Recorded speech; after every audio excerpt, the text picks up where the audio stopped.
This week, we've got cross-country racing at MWXC and Extreme, news about a new short course track that's under development, and a cancellation that puts a damper on the rest of the season. Strap in as we bring you up to the race pace.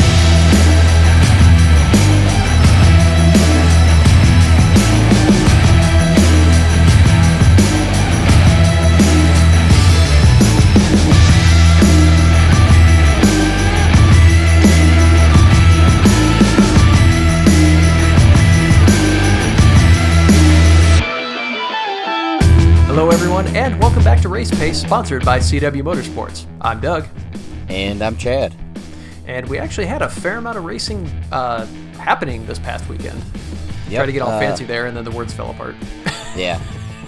Before we get to that, if you guys, Doug can't see it because we don't share video when we're recording these, but behind me is the new X3 with the whole front end tore off. So.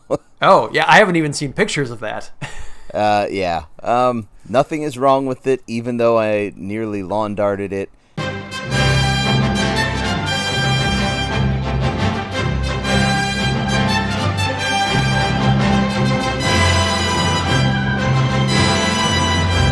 The machine is fine. We are just inspecting things, wiring some lights in because it had none. And basically, if I would have stayed to run the final heat race for my class, I would have been running without headlights in the dark, and that can't happen. So it's just getting some upgrades.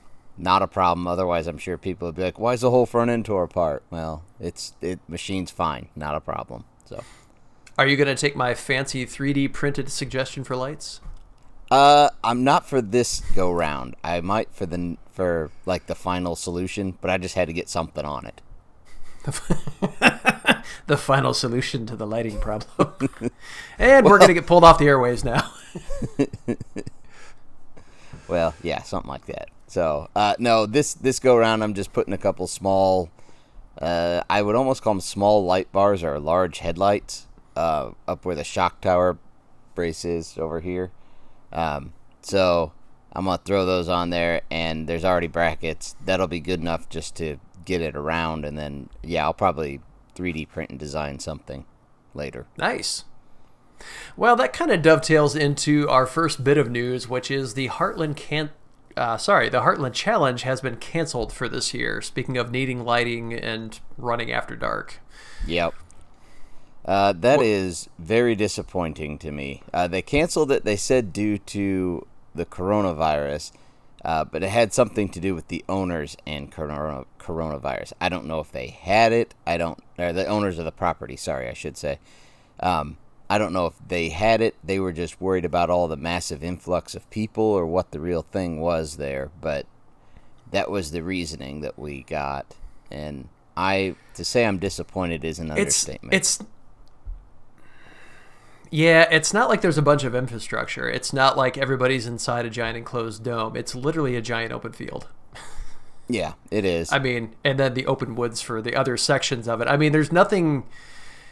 If you're worried about social distancing, it would be super easy to do out there. I'll put it that way. Right. I mean, even in this year, all the racing, just like numbers have been down. Across the board, every one of them. But even if the full crowd was always there, you can easily stay more than 6 feet away from everyone. It's not a problem at all. So. Yeah. That is a big disappointment because, man, that really... honestly is one of the premier UTV events. I mean, there's King of the Hammers and there's Vegas to Reno. There's some big stuff that goes on, but honestly, for the average Joe that doesn't have $100,000 to drop on a single race, that's as good as it gets. That's as big as it get too. Because really, and it gives you that chance. Yeah, I've always seen anyway. It gives you the chance to where if you have the big names out there, they will come in for that, and you can kind of see how you stack up against them. Because normally the big names are running the short course series like ERX, and they're running like the Lucas Oil stuff out west, or like you said, King of Hammers, or something like that, or Baja. Well, this gives you a chance because they'll come in for this one that you can run against them and see where you stack up. But not this year. Yeah, that's definitely a disappointment, but you know what? It is what it is, and there's still other racing happening, so we'll just have to kind of focus on what we've got. And One new thing that's kind of coming up is the MuaMee Riding Park actually is putting in a short course setup, and it's not quite complete yet, but they are going to open it up. Is it next weekend for kind of a trial run? Come in and see what's going on. Yep, it's this coming weekend, which will be. Is it the first weekend of August? Does that make it that? Yeah, today's the 26th. Yeah, I think July 31st is a Friday, so it'd be the first and second. Yeah. So on Saturday, they are doing a kind of test and tune for the track, more or less. They've got it roughed in right now. They've kind of put a call out and said, if you have any interest in short course, come on out, hit the jumps, and we want your feedback. We'll take it, and we'll make changes if they, seem like they're good for everybody. So it's a good thing the way they're doing it. They've kind of got a rough setup, and, it's not going to be races per se next weekend, but it's definitely going to be one of those. A few guys will go out, hit the track, kind of see what the jumps feel like. The jumps are always really the question. Are they built for a side-by-side? So that'll be good. That'll be fun and interesting, and I think it'll be more of a hangout, especially if you get a few buddies to go with you out there, if you guys are in the Terre Haute area anyway. I really appreciate the fact that they're opening it up for feedback, because the jump design is one thing, but I'm also curious about the width of the track, and that's one thing that it looks like it's wide enough when you're building the track and maybe you're running one or two UTVs, but honestly, a really solid short course track needs to be much wider than you would think. Yeah. So I'm curious how wide they made things already. Like, are the jumps only 1 or 1.5 cars wide? Because honestly, you need more than that. Yeah, really, a jump to take 2 cars off of at speed needs to be roughly 30 feet wide. That sounds way wider because a car is, 70 inches, we'll say, is the average car. Short course cars seem to be a little wider, but, you're talking 6 feet. Yeah, that's 6 feet, and you think, well, you really only need about 12 or 15 feet. Well, do you want to jump right next to the edge of a jump that's 15 feet high, and you're soaring through the air, and you hope you don't make contact with the other guy, and you want to go in the air simultaneously with him? There's just way too much going on. You really need closer to a 30-foot wide jump, because you just don't want to land half off the jump. You'll roll it, and you'll be miserable then for a while anyway. So are you going to have your machine back together in time to take it out there and lawn dart it off of their jumps? Oh, maybe. Mine isn't really apart. Like, it would drive right now. Sure. It's not apart. I just have the whole front end off and some tins and stuff like that. But yeah, I will have it back together in time. That shouldn't be an issue. And I plan to try and get out there and at least spend a couple hours there hitting some jumps, and I'll offer my feedback and whatever. But I'm going to try and get out there and run for a little bit, hang out. Hopefully the temperatures cool down too. Oh my word, yeah. I don't know what it's like down there, but up here it's 93 or 94 today, and the humidity is off the chart. So Yep, that's pretty much what I got here. So I'm hoping for cooler weather. Otherwise, it just gets hot even with that pumper. It's all just hot. I've been teasing a few of the guys that I'm going to make take an intercooler and put it inside an aluminum box, like a air-to-water intercooler. Do that and put my helmet pumper air through there so I can have air conditioning. You're going to need a windshield wiper on the outside to sweep the condensation away. Yeah. Still, that would be so nice, though, because, on a really hot day, and your your helmet pumper is also breathing air that, it's always a little hotter in the interior because you're getting some of the heat from the exhaust and stuff like that. It's just hot when you're in the vicinity of a UTV.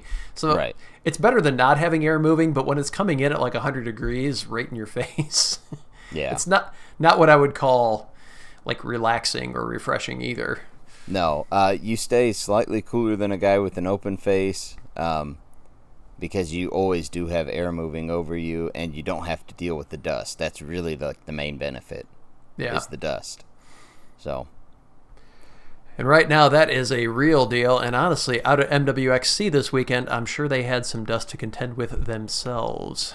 They had some dust, I'm sure, but we'd gotten some rain, so there were some water puddles. I saw a few of the racers, and they kind of looked like, as we always called it, sugar cookies. Yes. They get splashed and then dusted, and it all just sticks to you. I drove home from Waggler short course last week, and I drove home coated like that, and I get home at 12:30 at night, and I step in the shower and look down, and it's just black. Yeah. I was never so happy to get cleaned up. Oh, my word. Anyways, Yeah. MWXC results right now for the, let's see, I've got the overall. No, I'm sorry. This is pro. John Barnes took the win there, followed up by Michael Plank, Adam Cottrell, Barry Miller in fourth, and Anthony Swindle in fifth. And actually, there's 8, so we'll just finish this off. Mike Larison, Mitchell, I'm going to butcher this, Tulachka. Yeah, and then Ben Cottrell finished down in 8th. But John Barnes taking the win. Looks like only the top 4, so ending with Barry Miller, they turned 7 laps. Anthony Swindle turned 6, and then looks like the bottom 3 only turned a few laps. So a little bit of attrition there, but we usually figure if half the field finishes, that's a pretty good race. Yeah. So the numbers look down there a lot, but you also have to remember that there was the Extreme race on the same weekend. So both of their numbers were kind of down. So, it's one of those, like, if you just went out and ran one of them, you could place fairly well. Yeah. Good to see Michael Plank up there giving John Barnes a run for his money. Looks like he was about a minute and a half behind him. Yeah, which honestly isn't bad for Barnes running a Pro XP, and tuned. He's running way more horsepower than Michael Plank in his RS1. So, which he hung with him. Yeah, and it just kind of underscores that after a certain point, the horsepower in XC racing, specifically the kind of XC racing we do here in Indiana, it doesn't buy you a lot unless it's a really open track. Right. Because for a car that's giving up, I think John Barnes is tuned to just around 200 horsepower at the motor, maybe slightly under that. I'm not positive. But Michael Plank was basically giving up 75 or 80 horse to him. Oh, yeah. That's not insignificant, and he stayed right with him within a minute. There's no shame in that. That's real good racing. Looking at the overall, looks like our buddy Ron Teague snuck up into 5th place overall, so right behind Barry Miller. Yep. He's been running, Ron, it's just his view of racing. He just goes out there to have fun, but he's been running that 1000 XP, so it's good to see he was out there and turning laps and having fun still, so. And a lot of people say that. They say that they're just going out to race and have fun, but he actually legitimately means it. If he's holding you up, he'll pull over and wave you past and smile at you and wave. He literally just goes out there to enjoy himself. He really does. He always said every time I've seen him, he's like, I've tried to get out of everybody's way as quick as I can, and then he's cheering you on and hoping you go fast and go catch the next guy. He really is, like you said, just out there to have fun. So it's neat. And when we used to race against him, he was running in a 50-inch wide trail machine. Yeah, he was in a little 570, wasn't he? Yeah, he was in a 570 50-inch wide trail, and he was just out there having fun. So it's good to see him out there in a bigger machine and still doing well. And he's actually the class leader in the heavy row. Yeah, it's because he just gets out there and he just turns his laps, and he doesn't really break anything. Now, anybody that owns a Razor knows that this is shocking and amazing all in and of itself. He is running the stock lower A-arms, the stock radius rods, stock wheels and tires, and it is not a new machine. And he hasn't bent anything. He says it's all fine. Yeah. Because he just doesn't push it hard. He just turns laps. And it does show you, too.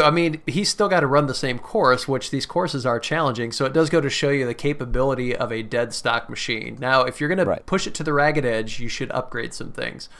But it does kind of give you some insight into if you're constantly breaking things, maybe it's you and not the machine. Right. If he can get around the track in a stocker. Yeah. And especially once you kind of update a few of the known weak points, like I was saying, the lower radius rods, the lower A-arms on the Razors, stuff like that.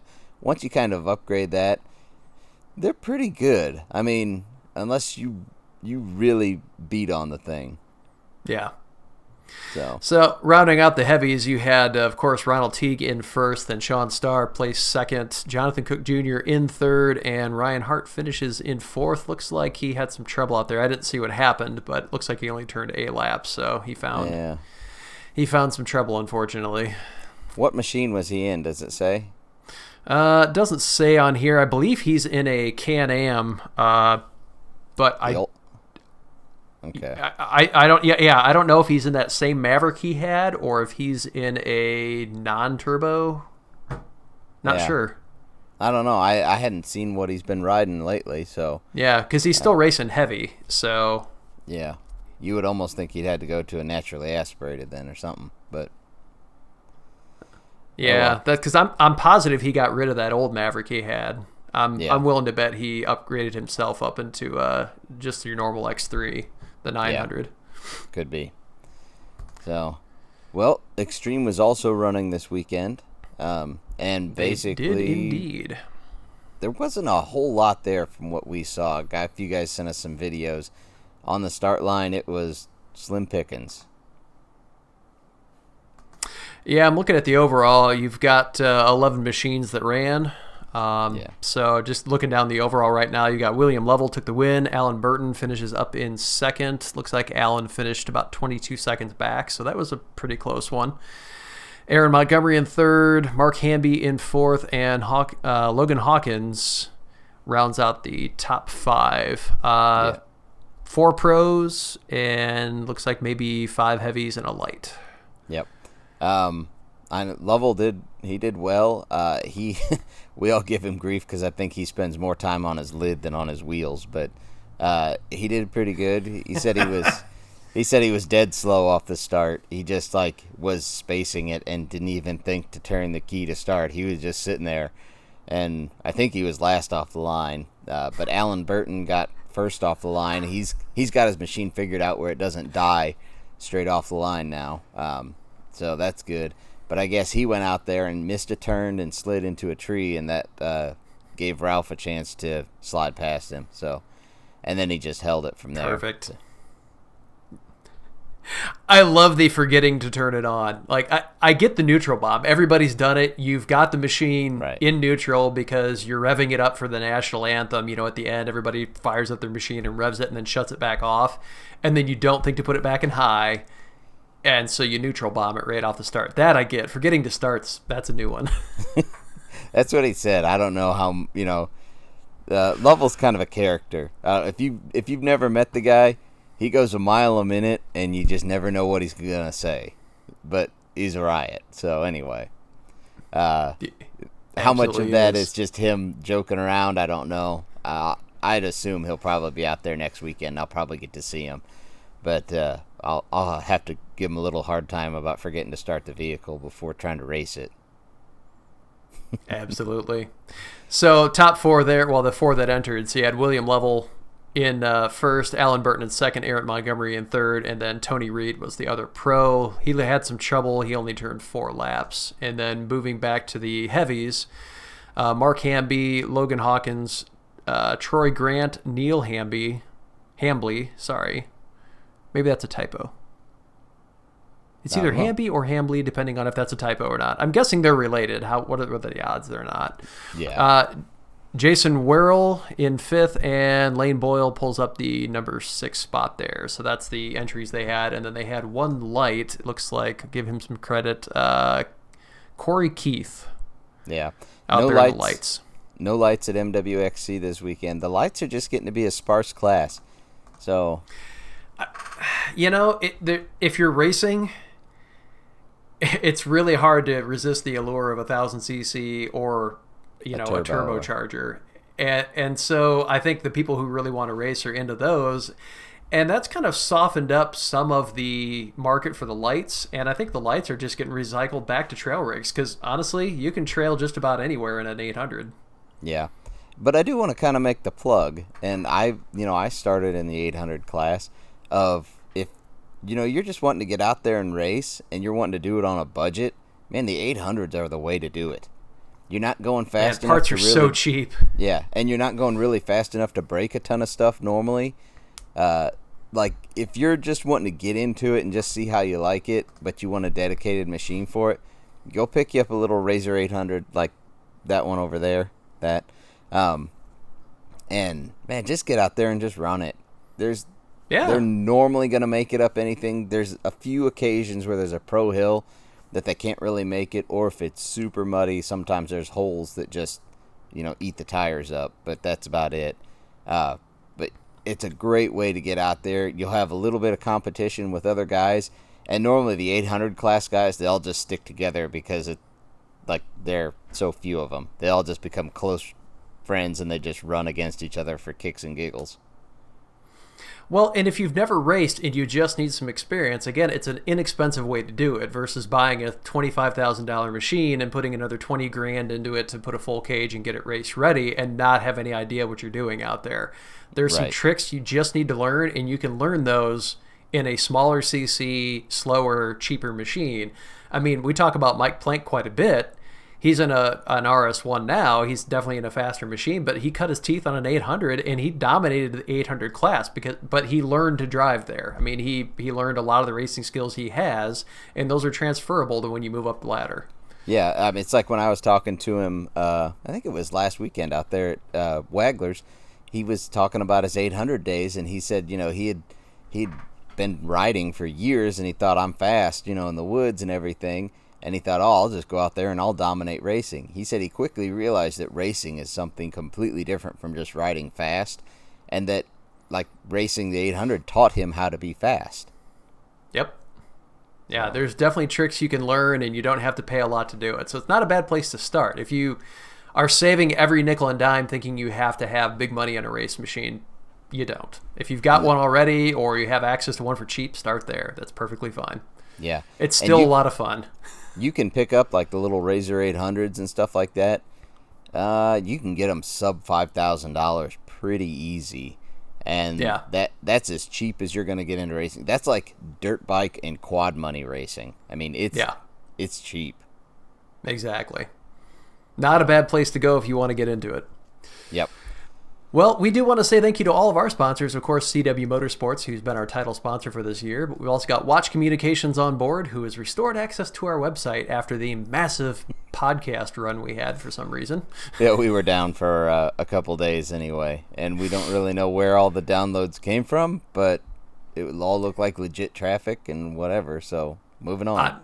My running theory is that it was Russian interference in the election. They're going to play our podcast on a loop until we vote or something. I don't know. Some sort of psychological torture. That's all I can figure.